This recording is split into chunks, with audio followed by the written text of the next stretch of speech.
que era a Liga Spartacus.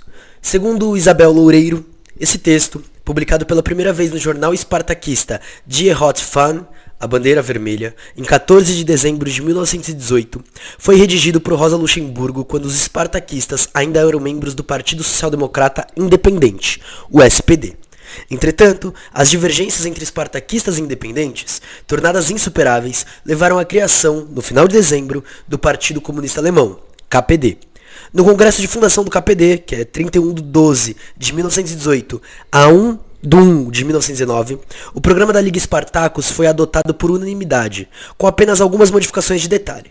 Para entendermos a posição de Rosa neste texto e no seguinte, serão necessárias algumas informações básicas. No começo de novembro de 1918, surgem por toda a Alemanha conselhos de operários e soldados, um movimento espontâneo das massas, cansadas da guerra, exigindo o fim imediato do conflito. No dia 9 de novembro, a vaga revolucionária atinge a capital do país, Berlim. O imperador renuncia e Friedrich Ebert, líder da social-democracia, é nomeado chanceler. A República Democrata é proclamada. Em pouco tempo, sem derramamento de sangue, a Alemanha passa da monarquia à república. Mas o fato é que as estruturas básicas de poder não se alteram, em grande parte porque os sociais-democratas majoritários, que dominam o governo, tomam todas as medidas possíveis para manter a ordem. Assim que a monarquia começa a vacilar, o antigo chanceler, príncipe Max de Bade, propõe eleições para uma Assembleia Nacional Constituinte, que seria encarregada de elaborar uma nova Constituição ratificando a mudança de poder. Os grupos políticos da época estavam divididos quanto a este tópico. Os partidos burgueses eram todos a favor das eleições para a Assembleia Nacional. A social-democracia majoritária era a favor das eleições de uma república parlamentar, o que implicava o desaparecimento dos conselhos. A esquerda, Liga Spartacus, depois KPD e a ala esquerda do SPD, era a favor de uma república conselhista e defendia a palavra de ordem da Revolução Russa, todo o poder aos soviets, os conselhos no russo. Mas a esquerda era a minoria nos conselhos, que estavam longe de ser tão revolucionários quanto Rosa Luxemburgo gostaria. A prova disso é que o primeiro Congresso Nacional dos Conselhos de Operários e Soldados, realizado em Berlim em meados de dezembro de 1918, votou contra a proposta de república conselhista e a favor das eleições para a Assembleia Nacional. Esta deveria decidir a futura forma do Estado. Ponto importante só para complementar um pouco aqui, tá? Quando começa a Revolução na Alemanha, a Rosa Luxemburgo ainda está presa, beleza? Ela é solta no começo de dezembro, se eu não me engano, bem no comecinho, na primeira semana de dezembro. Outro ponto importante, a Rosa, e ela polemiza nisso com alguns textos do Lenin logo após a Revolução Russa, fala sobre a Assembleia Nacional, que era uma das questões que ela defendia, né? Porém, conforme a mudança acontece na Alemanha, ela percebe que os soviets e os conselhos de operários e soldados seriam a solução e seriam o nascimento deste novo Estado. É sobre um pouco disso que a gente vai trabalhar e discutir aqui, beleza?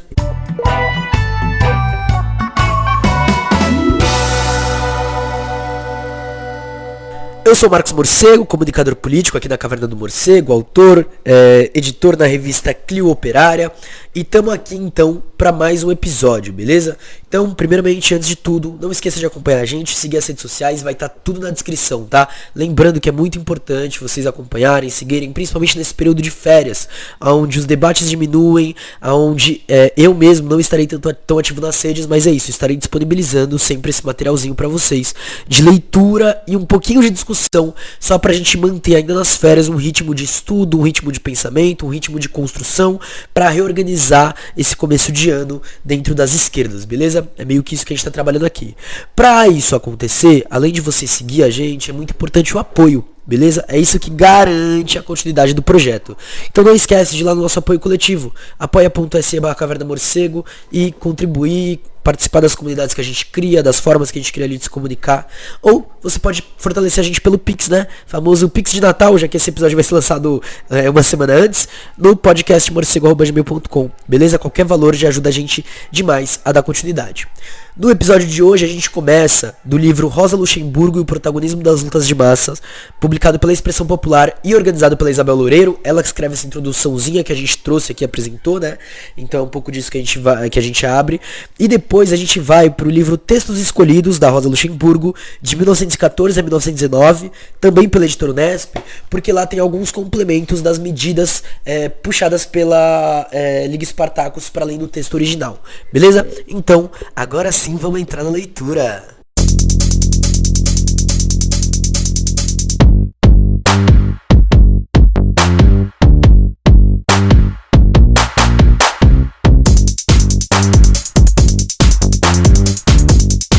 9 de novembro, operários e soldados destruíram na Alemanha o antigo regime. Nos campos de batalha da França, dissipara-se a ilusão sangrenta de que o sabre prussiano dominava o mundo. O bando de criminosos que havia começado o incêndio mundial e precipitado a Alemanha num mar de sangue, gastara todo o seu latim. O povo que, enganado durante 4 anos a serviço do Moloch, esquecera os deveres impostos pela civilização, o sentimento da honra e a humanidade, que se deixara usar para qualquer infâmia, esse povo despertou do sono de 4 anos, à beira do abismo. Em 9 de novembro, o proletariado alemão levantou-se para sacudir o jugo vergonhoso que o oprimia. Os Hohenzollern, que é a dinastia prussiana de onde saíram esses imperadores da Alemanha desde 1871, foram escorraçados. Conselhos de trabalhadores e soldados foram eleitos. Mas os Hohenzollern eram apenas os gerentes da burguesia imperialista e dos Junkers, que é essa aristocracia proprietária de terras, conservadores, militaristas e que defendiam os interesses agrários contra qualquer liberalismo ali na época. A burguesia, com sua dominação de classe, essa é a verdadeira culpada pela Guerra Mundial, tanto na Alemanha quanto na França, na Rússia quanto na Inglaterra, na Europa quanto na América. Os capitalistas de todos os países são os verdadeiros instigadores da matança dos povos. O capital internacional é o Baal insaciável a cujos dentes sangrentos foram atirados milhões e milhões de vítimas humanas exaustas. A Guerra Mundial pôs a humanidade perante a seguinte alternativa: ou manutenção do capitalismo, novas guerras e rápida queda no caos e na anarquia, ou abolição da exploração capitalista. Com o fim da Guerra Mundial, a dominação de classe da burguesia perdeu o direito à existência. Ela já não é capaz de retirar a sociedade do terrível caos econômico que a orgia imperialista deixou atrás de si. Meios de produção foram aniquilados em proporções enormes. Milhões de trabalhadores, a melhor e a mais competente geração da classe operária, foi massacrada. Aos que ficaram vivos ao retornarem a casa, espera-os a miséria escarninha do desemprego. A fome e as doenças ameaçam aniquilar até a raiz a força do povo. A bancarrota financeira do Estado, consequência do enorme fardo das dívidas da guerra, é inevitável. Para sair desse tumulto sangrento, desse abismo escancarado, não há outro recurso, outra saída, outra salvação, a não ser o socialismo. Só a revolução mundial do proletariado pode pôr ordem nesse caos, dar a todos pão e trabalho, por fim ao dilaceramento recíproco entre povos, dar à humanidade maltratada paz, liberdade e uma verdadeira civilização. Abaixo o sistema de assalariamento. Este é o lema da honra. O trabalho assalariado e a dominação de classes devem ser substituídos pelo trabalho cooperativo. Os meios de trabalho devem deixar de ser monopólio de uma classe para tornar-se bem comum. Chega de exploradores e explorados. Regulamentação da produção e repartição dos produtos no interesse da coletividade. Abolição, tanto do modo de produção atual, de exploração e da pilhagem, quanto do comércio atual, que não passa de fraude. No lugar dos patrões de seus escravos assalariados, trabalhadores que cooperam livremente. O trabalho deixa de ser um tormento porque é dever de todos. Uma existência digna e humana para todos os que cumprem seus deveres para com a sociedade. Doravante, a fome não é mais a maldição que pesa sobre o trabalho, mas a punição da ociosidade. Só numa sociedade assim serão extirpados a servidão e o ódio entre os povos. Só quando nessa sociedade se concretizar a terra deixará de ser profanada pela matança entre os homens. Só então poderemos dizer: esta guerra foi a última. O socialismo é, nesta hora, a única tábua de salvação da humanidade. Sobre as muralhas da sociedade capitalista que desmoronam, brilham em letras de fogo a advertência do Manifesto Comunista: socialismo ou queda da barbárie?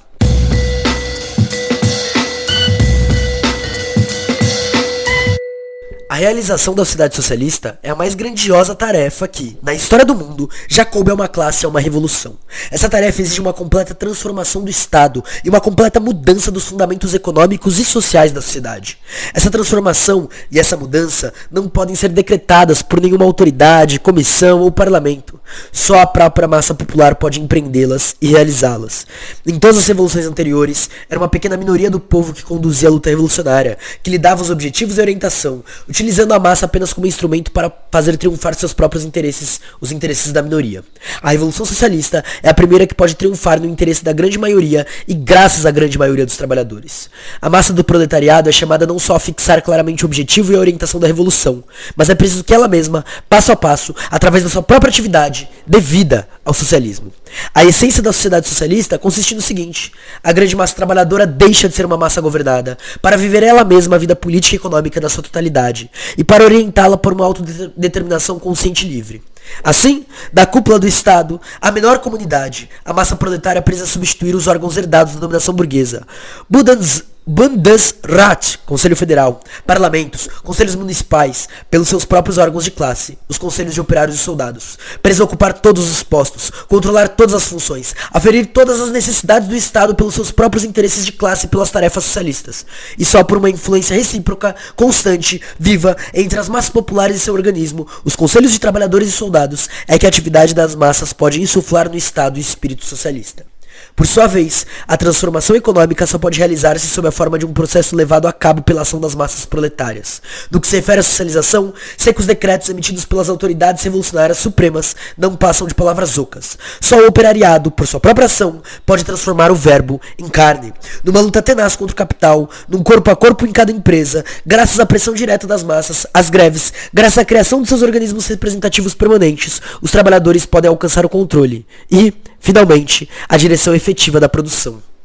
As massas proletárias devem aprender, de máquinas mortas que o capitalista instala no processo de produção, a tornar-se dirigentes autônomas desse processo, livres, que pensam, devem adquirir um senso de responsabilidades, próprio dos membros atuantes da coletividade, única proprietária da totalidade da riqueza social. Precisam mostrar o zelo sem o chicote do patrão, máximo rendimento sem o contramestre capitalista, disciplina sem sujeição e ordem sem dominação, o mais elevado idealismo no interesse da coletividade, a mais estrita autodisciplina, verdadeiro senso cívico das massas constituem o fundamento moral da sociedade capitalista, assim como estupidez, egoísmo e corrupção são os fundamentos morais da sociedade capitalista. Só pela sua própria atividade, pela sua própria experiência, pode a massa trabalhadora adquirir todas essas virtudes cívicas socialistas, assim como os conhecimentos e as capacidades necessárias à direção das empresas socialistas. A socialização da sociedade não pode ser realizada em toda a sua amplitude senão por uma luta tenaz, infatigável, da massa trabalhadora, em todos os pontos onde o trabalho enfrenta o capital, onde o povo e a dominação de classe da burguesia se encaram, olhos nos olhos. A libertação da classe trabalhadora deve ser obra da própria classe trabalhadora. Nas revoluções burguesas, o derramamento de sangue, o terror, o assassinato político eram as armas indispensáveis nas mãos das classes ascendentes. A revolução proletária não presa do terror para realizar seus fins. Ela odeia e abomina o assassinato. Ela não presa desses meios de luta porque não combate indivíduos, mas instituições. Porque não entra na arena cheia de ilusões ingênuas que, perdidas, levariam a uma vingança sangrenta. Não é a tentativa desesperada de ser uma minoria de moldar o mundo à força de acordo com seu ideal, mas a ação da grande massa dos milhões dos homens do povo, chamada a cumprir sua missão histórica e a fazer da necessidade histórica uma realidade. Interessante inclusive lembrar que parte da Revolução Russa acontece durante certa parte, né, sem essa tremenda violência, mas ela acontece numa forma de muitas pessoas realmente se mobilizando para tomar o Estado. Mas a Revolução Proletária é, ao mesmo tempo, o dobre de finados de toda servidão e de toda opressão. Eis porque, contra ela, numa luta de vida ou morte, como se fossem um único homem, se erguem todos os capitalistas, os junkers, os pequenos burgueses, os oficiais, todos os aproveitadores e parasitas de exploração e da dominação de classe. E por isso a violência também vai fazer parte do nosso cotidiano, tá? Do nosso dia a dia. Eu não sei se pela entonação vocês percebem, mas nesses últimos 2 parágrafos eu encerrei com frases minhas, tá? Não passa de delírio extravagante acreditar que os capitalistas se renderiam de bom grado ao veredito socialista de um parlamento, uma Assembleia Nacional, que renunciariam tranquilamente à propriedade, ao lucro, aos privilégios e à exploração. Todas as classes dominantes, com a mais tenaz energia, lutaram até o fim por seus privilégios. Os patrícios de Roma, assim como os barões feudais da Idade Média, os gentlemen ingleses, assim como os mercadores de escravos americanos, os boiardos da Valáquia, assim como os fabricantes da seda de Lyon. Todos derramaram rios de sangue, caminharam sobre cadáveres, em meio de incêndio e crimes provocaram a guerra civil e traíram seus países para defender privilégios e poder. Último rebento de classe dos exploradores. A classe capitalista imperialista ultrapassa em brutalidade, em cinismo nu e cru, em abjeção todas as suas antecessoras. Ela defenderá com unhas e dentes o que tem de mais sagrado, o lucro e o privilégio da exploração.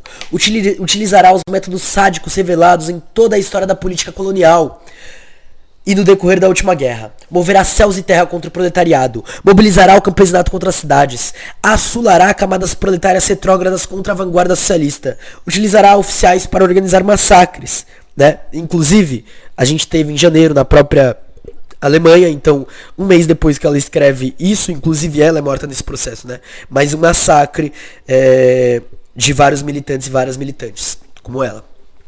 Tentará paralisar toda a medida socialista com milhares de meios de resistência passiva. Lançará contra a Revolução 20 Vendéias, que é um centro de resistência camponesa contra a República durante a Revolução Francesa, tá? A Vendéia na França, isso daí. Pedirá socorro ao inimigo externo, as armas do Clemenceau, Lloyd George e Wilson. Clemenceau, primeiro-ministro da França de 1906 a 1909 e depois de 1907 a 1909, David Lloyd George, primeiro-ministro da Inglaterra, e Thomas Wilson, presidente dos Estados Unidos, né? Portanto, a contra-revolução ela vai se apegar inclusive nesses outros presidentes para se defender, preferindo transformar a Alemanha num monte de escombros a renunciar de bom grado à escravidão do assalariado. Será preciso quebrar todas essas resistências passo a passo com mão de ferro e uma brutal energia. A violência da contra-revolução burguesa é preciso opor o poder revolucionário do proletariado aos atentados e às intrigas urdidas pela burguesia, a lucidez inquebrantável e a vigilância e a constante atividade da massa proletária. As ameaças da contra-revolução, o armamento do povo e o desarmamento das classes dominantes. As manobras de obstrução parlamentar da burguesia, a organização ativa da massa, dos operários e dos soldados, a onipresença e aos mil meios que se dispõe a cidade burguesa, é preciso opor o poder concentrado da classe trabalhadora, elevado ao máximo. Só a frente única do conjunto do proletariado alemão, unindo o proletariado do sul e do norte da Alemanha, o proletariado urbano e o proletariado rural, os operários e os soldados, a liderança intelectual viva da Revolução Alemã e a internacional, só o alargamento da Revolução Proletária Alemã permitirão criar a base de granito sobre a qual o edifício do futuro poderá ser construído. A luta pelo socialismo é a mais prodigiosa guerra civil conhecida até hoje pela história do mundo, e a revolução proletária deve se preparar para ela com os instrumentos necessários, para aprender a utilizá-los, para lutar e vencer. Dotar a massa compacta do povo trabalhador com a totalidade do poder político para que realize as tarefas da revolução. Eis a ditadura do proletariado e, portanto, a verdadeira democracia. Não há democracia quando o escravo assalariado se senta ao lado do capitalista, o proletariado agrícola ao lado do junker, numa igualdade falaciosa, para debater seus problemas vitais de forma parlamentar. Mas quando a massa dos milhões de proletários empunha com sua mão calosa a totalidade do poder do Estado, como Deus tore seu martelo para arremessá-lo à cabeça das classes dominantes, só então haverá uma democracia que não sirva para lograr o povo. E por que a Liga Spartacus quer isso? Porque exorta e impele a agir. Porque a consciência socialista da revolução é odiada, perseguida, caluniada por todos os inimigos secretos ou declarados da revolução e do proletariado. Crucifiquem-na! Gritam os capitalistas, tremendo por seus cofres fortes. Crucifiquem-na! Gritam os pequenos burgueses, os oficiais, os antissemitas, os lacaios da imprensa burguesa, tremendo pelos bons petiscos que a dominação de classe burguesa lhes permitem. Crucifiquem-na! Gritam os Scheidman, que, como Judas Iscariotes, venderam os trabalhadores à burguesia e tremem pelos 30 dinheiros de sua dominação política.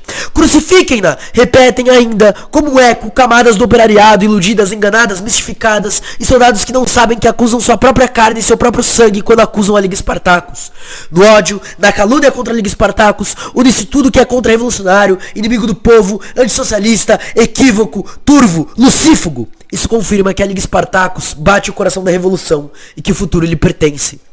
A Liga Spartacus não é um partido que queira chegar ao poder passando por cima da massa operária ou servindo-se da massa operária. A Liga Spartacus é apenas a parte mais consciente do proletariado, que indica a cada passo às grandes massas do operariado suas tarefas históricas, que, a cada estágio particular da revolução, representa o objetivo final socialista, e que, em todas as questões nacionais, defende os interesses da revolução proletária mundial. A Liga Spartacus recusa-se a compartilhar o poder com Scheidman Ebert, que é essa associação social-democrata que assume o poder na Alemanha. Esses criados da burguesia, porque considera que colaborar com eles significa atrair os princípios fundamentais do socialismo, reforçar a contra-revolução e paralisar a revolução. A Liga Spartacus recusará igualmente chegar ao poder unicamente porque os Scheidman Ebert se desgastaram e os independentes, os membros do Partido Social-Democrata Independente, caíram no impasse ao colaborar com eles. A Liga Spartacus nunca tomará o poder, a não ser pela vontade clara e inequívoca da grande maioria da massa proletária em toda a Alemanha. Ela só tomará o poder se essa massa aprovar conscientemente os projetos, objetivos e métodos de luta da Liga Spartacus.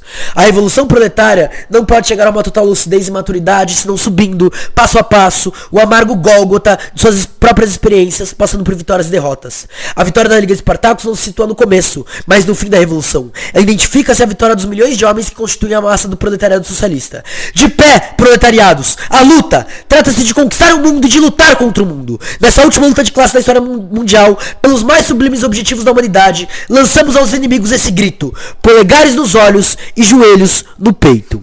A Liga Spartacus, Die Hotfam, Berlim, número 29, 14 de dezembro de 1918. Ó, 2018. Quase, Rosa, quase. Dava pra estar escrevendo isso daí em 2018, eu sei. Enfim, é isso.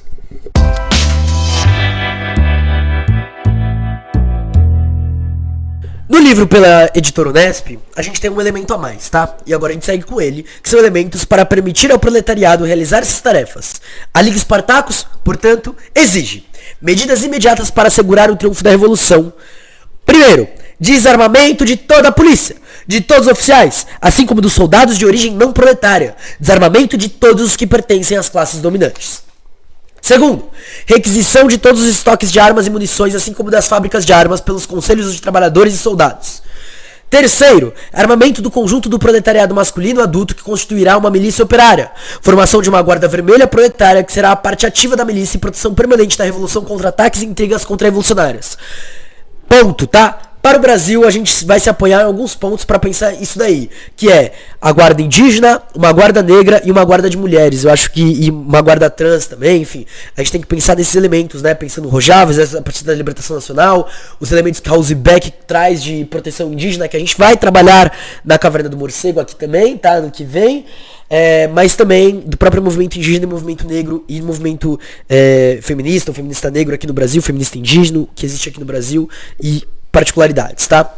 Quarto, supressão do poder de comando dos oficiais e suboficiais, substituição da obediência militar passiva pela disciplina voluntária dos soldados, eleição de todos os superiores pela tropa, com o direito permanente de revogar os mandatos, abolição da jurisdição militar. Quinto, exclusão dos oficiais e capitulantem, que é soldado que mediante contrato se obrigava a um longo período de serviço, de todos os conselhos de soldados. Sexto, substituição de todos os órgãos políticos de todas as autoridades do antigo regime por homens de confiança dos conselhos de trabalhadores e soldados. Sétimo, inquisição de um tribunal revolucionário que julgará os principais culpados pela guerra e por seu prolongamento. Os Hohenzollern, Ludendorff, Hindenburg, Tirpitz e seus cúmplices, assim como todos os conjurados da contra-revolução. Oitavo, requisição imediata de todos os estoques de víveres com o fim de assegurar o abastecimento do povo. Agora a gente entra nas medidas políticas e sociais. Lembrando, tá, gente?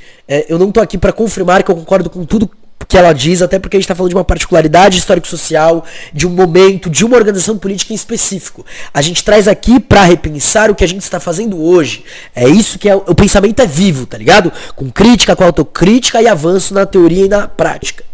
Então, medidas políticas sociais. Primeiro, abolição de todos os estados particulares. Criação de uma república socialista alemã unificada.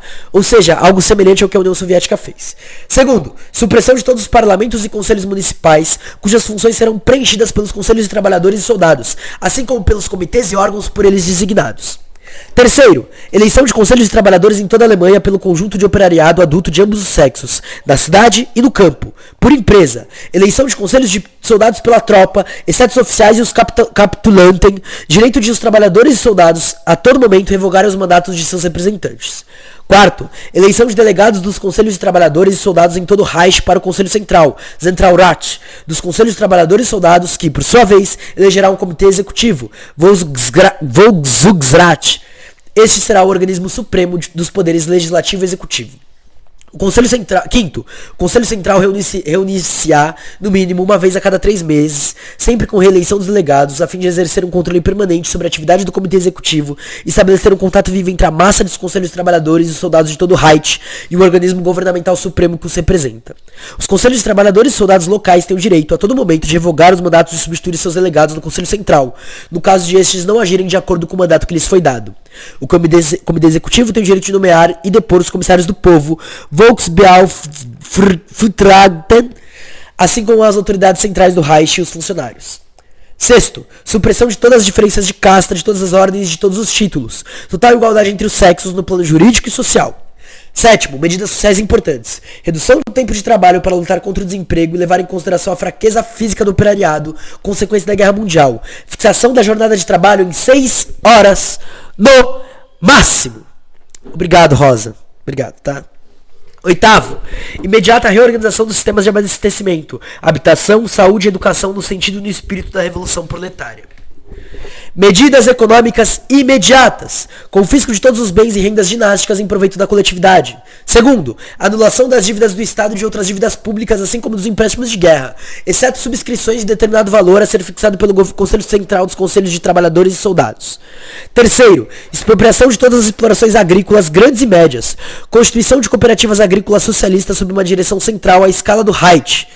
As pequenas explorações camponesas continuarão na posse de seus proprietários até esses aderirem livremente às cooperativas socialistas. Quarto, a República dos Conselhos expropriará todos os bancos, minas, usinas metalúrgicas, assim como todas as grandes empresas industriais e comerciais. Quinto, confisco de todas as fortunas acima de certo valor a ser fixado pelo Conselho Central. Sexto, apropriação do conjunto de transportes públicos pela República dos Conselhos. Sétimo, eleição em todas as fábricas, de conselhos de fábricas que, de acordo com os conselhos operários, deverão administrar todos os assuntos internos da empresa, as condições de trabalho, controlar a produção e, finalmente, assumir a direção da empresa. Oitavo, instituição de uma comissão central de greve que, em colaboração permanente com os conselhos de fábrica, deverá coordenar o movimento de greve que começa em todo o Reich, assegurando-lhe a orientação socialista e o apoio vigoroso do poder político dos conselhos de trabalhadores e soldados. Tarefas internacionais. Restabelecimento imediato das relações com os partidos irmãos dos outros países para dar à Revolução Socialista uma base internacional. Estabelecer a garantia de paz, a confraternização internacional e pelo levante revolucionário do proletariado do mundo inteiro. O que quer a Liga Spartacus? E por que a Liga Spartacus quer isso? Porque exorta, impele a agir. Porque é consciência socialista e revolução. É odiada, perseguida, caluniada por todos os inimigos secretos declarados na revolução do proletariado.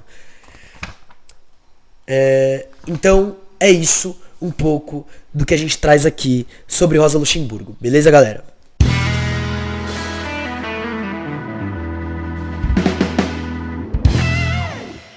Bom, esse é um episódio particularmente muito especial pra mim. Eu acredito que muitos dos debates aqui continuam super atuais, mas a gente vê que um mês antes da Rosa ser morta, né? Ela é morta no meio de janeiro, e aqui ela escreve esse texto no dia 14 de janeiro, né?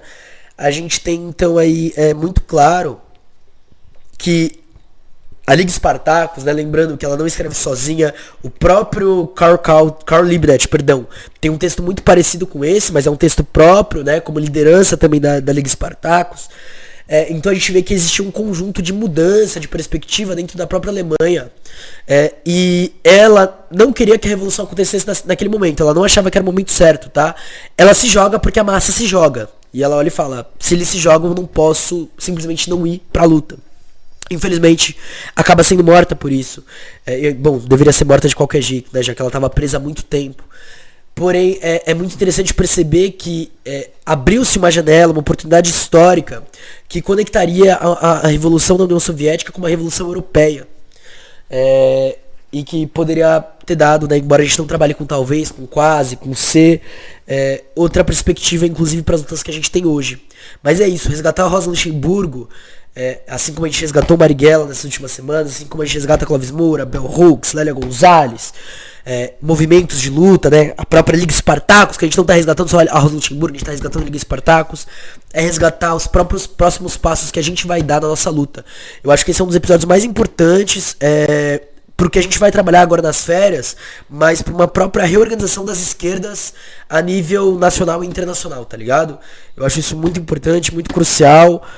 Então é isso. Acompanhem a Clio Operária, acompanhem a Caverna do Morcego, apoiem a gente financeiramente, comprem nosso livro Por uma Implosão da Sociologia, e a gente se vê então no próximo episódio. Até mais. Tchau!